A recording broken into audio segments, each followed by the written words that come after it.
अयोध्या में रामलला की प्राण प्रतिष्ठा समारोह से दूरी बनाने के बाद अब विपक्ष राम पर अधिकार को लेकर नए पैंतरे चल रहा है। वहीं बीजेपी ने भी अपनी बैठक में साफ कर दिया कि राम पर हमारा अधिकार है। दिल्ली में लोकसभा क्लस्टर्स प्रभारियों की बैठक में अमित शाह ने कहा कि उनकी पार्टी की विचारधारा के मूल में हमेशा राम रहे हैं, इसलिए माहौल खराब करने वाली साजिश में ना फंसे। वहीं इंडिया गठबंधन के सीनियर नेता शरद पवार ने याद दिलाया कि अयोध्या में राम मंदिर के लिए शिलान्यास उस वक्त हुआ था जब राजीव गांधी देश के प्रधानमंत्री थे। अयोध्या में प्राण प्रतिष्ठा समारोह शुरू होते ही अब राम मंदिर के लिए क्रेडिट लेने की लड़ाई शुरू हो गई है। विपक्षी गठबंधन हर तरह के हथियार आजमा रहा है। मंदिर के स्थान को लेकर संजय राउत के दावों की धज्जियां उड़ी तो शरद पवार भी इतिहास याद दिलाने लगे। इस बीच अमित शाह ने भी राजनीतिक अधिकार ठोक दिया। सूत्रों के मुताबिक बीजेपी क्लस्टर प्रभारियों की बैठक में अमित शाह ने कहा, भगवान राम पर हमारा अधिकार। पार्टी की विचारधारा के मूल में रहे हैं भगवान राम। सदैव भगवान राम के आदर्शों के साथ चली है बीजेपी। कोई भी माहौल खराब करने की कोशिश करे तो बीजेपी के कार्यकर्ता माहौल ना खराब होने दें। भगवान राम हमारे हैं। इसी बैठक में अमित शाह ने लोकसभा तैयारियों को लेकर आगाह करते हुए कहा, हम सभी कार्यकर्ताओं को कठोर परिश्रम करना है। वो चुनाव ज्यादा खतरनाक होता है जिसमें सामने चुनौती नजर ना आए, इसलिए निश्चिंतता के भाव में ना आए। कठोर परिश्रम करें, एक एक बूथ पर कैटेगरी बांटकर मेहनत करें और बूथों को अगली कैटेगरी में इम्प्रूव करें। वहीं शोलापुर में एनसीपी नेता शरद पवार ने बीजेपी पर राम मंदिर को लेकर राजनीति करने का आरोप लगाते हुए राजीव गांधी की याद दिला दी। वहाँ मंदिर बनाने पर कोई विरोध नहीं कर रहा है, लेकिन मंदिर का अगर इतिहास देखा जाएगा तो जब बाबरी गिराकर वहाँ पर मंदिर बनाने की बात हुई, राजीव गांधी तब प्रधानमंत्री थे, तब इसकी इजाजत दी गई।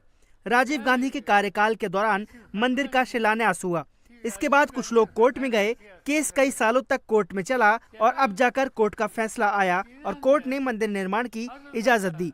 जब मंदिर निर्माण का ये इतिहास है, आज मंदिर के लिए राम भक्त योगदान दे रहे हैं, लेकिन राम भक्तों को बगल में रखकर इस पर राजनीति करने का काम बीजेपी और आरएसएस ने शुरू किया है। विपक्ष विरोध जरूर कर रहा है, लेकिन वो खुद को विरोधी भी नहीं दिखाना चाहता। इसलिए मंदिर की जगह से लेकर मुहूर्त तक पर सवाल उठा रहे ईडी गठबंधन के नेता 22 जनवरी को अपना अलग प्रोग्राम कर रहे हैं। ममता बनर्जी 22 जनवरी को कालीघाट मंदिर में पूजा करके सद्भावना रैली निकालेंगी। उद्धव ठाकरे नासिक के कालाराम मंदिर में पूजा करेंगे। इसके लिए उन्होंने राष्ट्रपति को न्योता भेजा है। अरविंद केजरीवाल सुंदरकांड का पाठ कर चुके हैं। हर महीने हनुमान चालीसा पढ़ेंगे।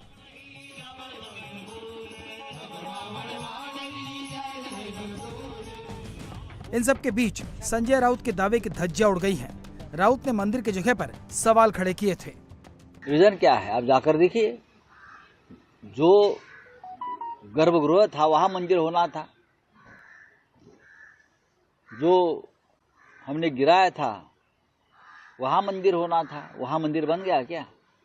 मंदिर वही बनाएंगे, वहां मंदिर नहीं बना। आप जाकर देख लीजिए ना, मंदिर कहाँ बना है।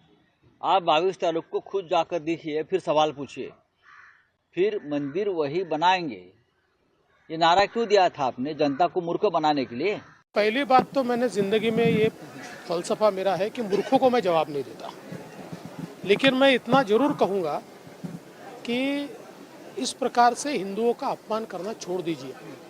आपका राम जन्मभूमि के आंदोलन में कोई कंट्रीब्यूशन नहीं है और अब इस प्रकार से बातें करके करोड़ों हिंदुओं की आस्था को ठेस पहुंचाने का काम ये जो उद्धव ठाकरे जी की सेना कर रही है, ये बहुत गलत है। भ्रम फैलाने का काम दिग्विजय सिंह ने भी किया। उन्होंने आरोप लगाया कि निर्मोही अखाड़े को प्राण प्रतिष्ठा के कार्यक्रम में न्योता नहीं दिया गया है, लेकिन उनके आरोपों की धज्जियां भी उसी वक्त उड़ गईं जब निर्मोही अखाड़े के महंत दिनेंद्र दास ने प्राण प्रतिष्ठा का न्योता दिखा दिया। उन्होंने कहा कि सभी महंत कार्यक्रम में हिस्सा लेंगे।